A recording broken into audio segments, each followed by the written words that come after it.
Orange 6. Peter and the Wolf. Here we go. Peter and the Wolf.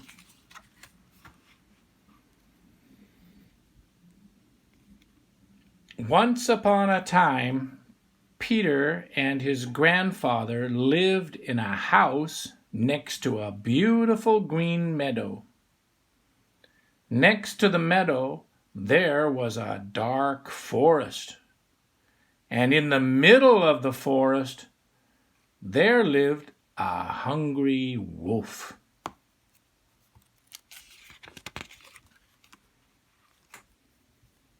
Peter, you must stay in the garden, said Grandfather.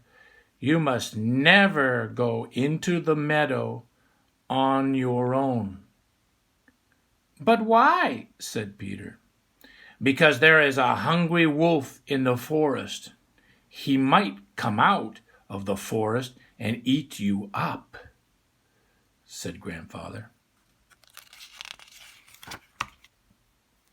Peter looked over the garden wall.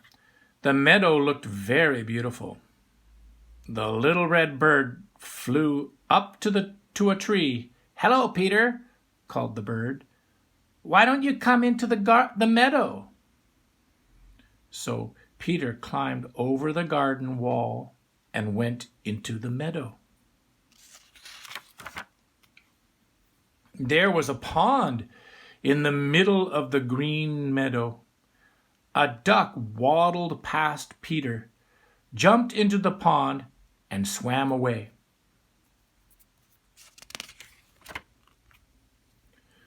The little red bird flew down to the duck.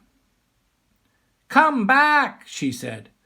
What a funny walk you have.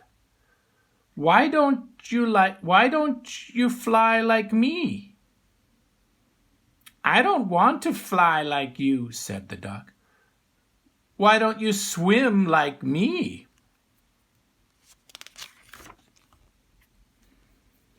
The two birds were very cross with each other, and they made a lot of noise. Suddenly, Peter saw a cat crawling towards the birds. Look out, called Peter. The cat will get you.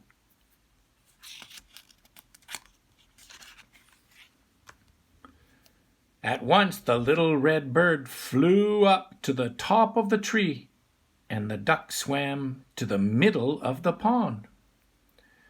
The cat saw that she would have to wait a little longer to eat. She walked over to the tree.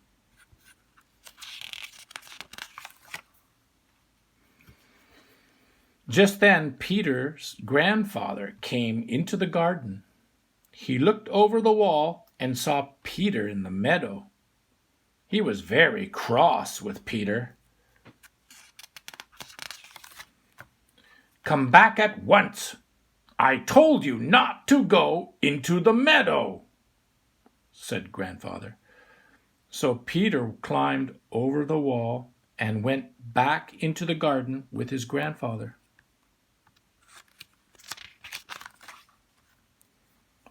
Suddenly the wolf came out of the forest. He saw the little red bird, the duck, and the cat. He was so hungry that he wanted to eat them all. The cat climbed to the very top of the tree where the little red bird was sitting. The two of them waited to see what might happen.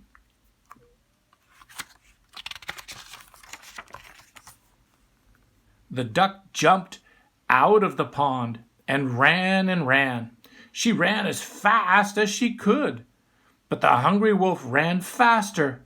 He caught her in his mouth. Then he ate her up.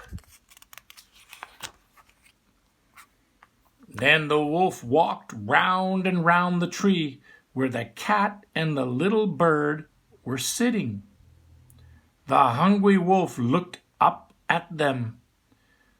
The cat and the bird were very frightened. Peter found a very long rope.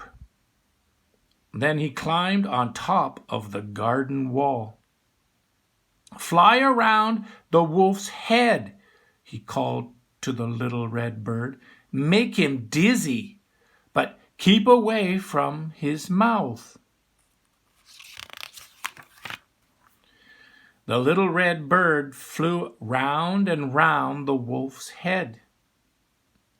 The hungry wolf tried to catch the little red bird, but after a time he was very dizzy.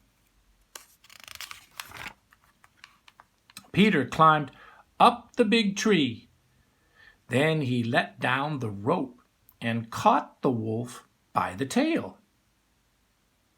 The wolf jumped up and down and tried to get away. But Peter held on to the rope. "You won't get away from me," he said.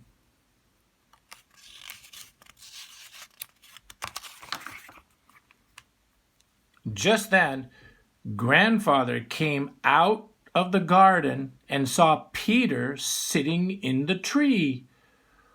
"What are you doing up there?" he called. "I've caught the wolf," said Peter. "Look!" Suddenly, some hunters came into the meadow.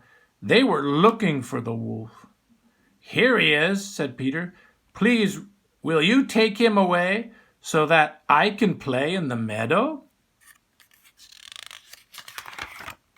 So the hunters took the wolf to another forest, a long way away from Peter and his grandfather, the cat and the little red bird. They never saw him again. And Peter's grandfather let him play in the beautiful meadow with the little red bird and the cat. The end.